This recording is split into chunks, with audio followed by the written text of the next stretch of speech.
What happens when a world power decides to test the most advanced and expensive warship ever built? On a cold, gray July morning in the Barents Sea, Russia was about to find out the price of arrogance. It began not with a bang, but with a blip on a screen. A blip that would escalate into the most tense naval standoff since the Cold War. The guided missile destroyer USS Thomas Hudner was holding a steady course, cutting through 14-foot swells 167 nautical miles north of the Norwegian coast. The mission was a standard freedom of navigation patrol, a reaffirmation of international law in waters Russia often claims as its own. The morning watch was routine until, at exactly 7:16 hours, the calm shattered. On the advanced SPY-6 radar screen, a contact previously loitering at a casual 15 knots suddenly surged forward. The Russian destroyer Admiral Levchenko accelerated to 28.4 knots in under a minute, its bow carving a white arc of foam directly toward the Hudner. On the bridge, the tension was immediate and palpable. This wasn't a drift, it was a vector, a challenge. But the Hudner was not a lone wolf. It was the tip of a spear, the outermost sentinel in a protective ring around a sovereign floating city, the USS Gerald R. Ford. The $13.3 billion nuclear-powered aircraft carrier was the beating heart of a strike group that represented the pinnacle of naval power.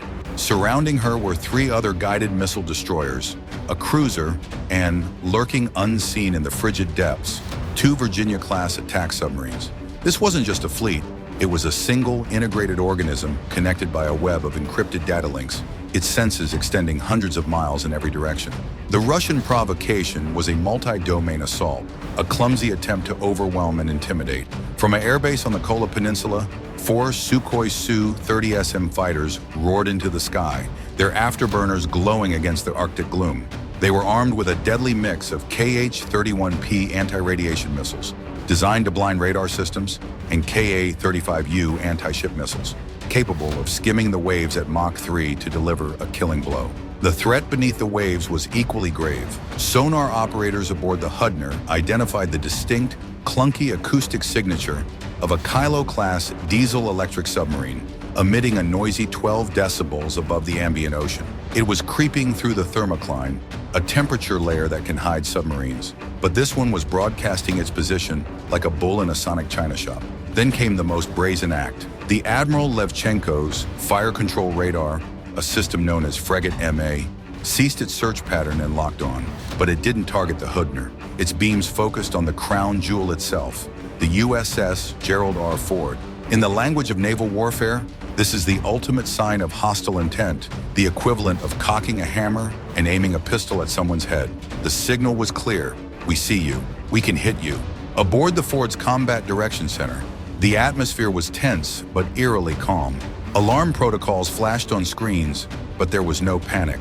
Instead, there was a cold, calculated response. The captain's order crackled over the internal net. Launch the air wing. Execute defensive posture Bravo. What followed was a masterclass in precision and power projection. The Ford's flight deck, a sprawling 4-acre marvel of coordinated chaos, ignited. The electromagnetic aircraft launch system, EMALS, hummed with power, catapulting fighters into the sky with shocking efficiency. Not 1, not 10, but 48 aircraft launched in a relentless, roaring procession, one every 47 seconds. First FAO-18EF Super Hornets from VFA 211, fighting checkmates, their wings heavy with AMRA-AM air-to-air missiles and joint strike munitions. Then came the electronic warfare specialists, EA-18G, Growlers from VAQ-140, Patriots. The Growlers were the first line of invisible attack. They activated their next-generation jammer NGJ pods, and the effect was instantaneous.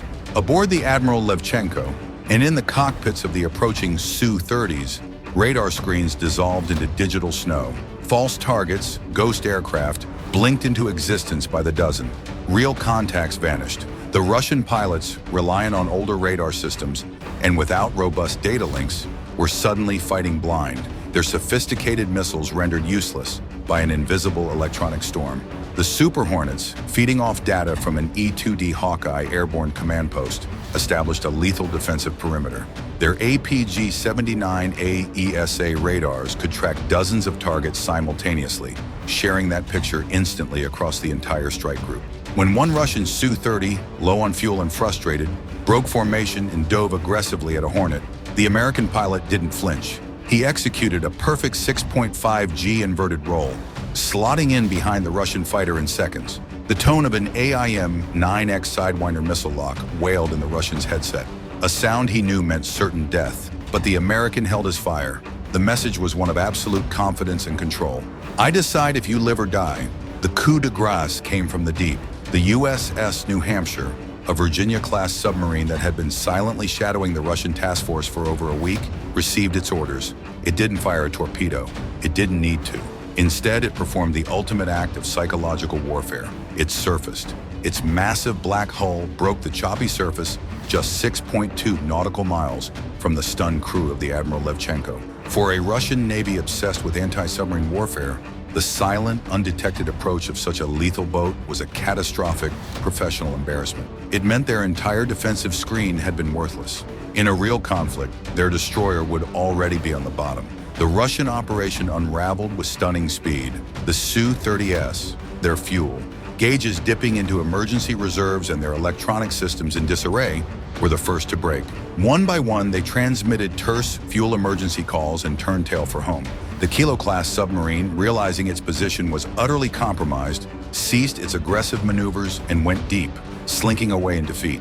The Admiral Levchenko, isolated and electronically blinded, slowly turned away, its fire control radar finally powering down. Later that day, Moscow issued a terse communique over Baltic Fleet channels. Joint Arctic readiness exercise complete. Units withdrawing per plan. It was a transparent fiction, a face-saving lie to cover a monumental failure. They had arrived with a fleet to provoke a lone destroyer and instead found themselves in the crosshairs of a system so advanced it felt alien. They had not been met with reckless aggression, but with overwhelming, disciplined, and undeniable force. No missiles were fired, no lives were lost, but a battle was decisively won. The confrontation proved that modern naval dominance is not just about the size of the gun, but the speed of the data, the invisibility of the electronic attack, and the psychological impact of silent, undetectable power. The U.S. Navy didn't just defend its position that day, it delivered a global message. We own the battle space, and we will decide when and if the shooting starts. That is the true meaning of deterrence.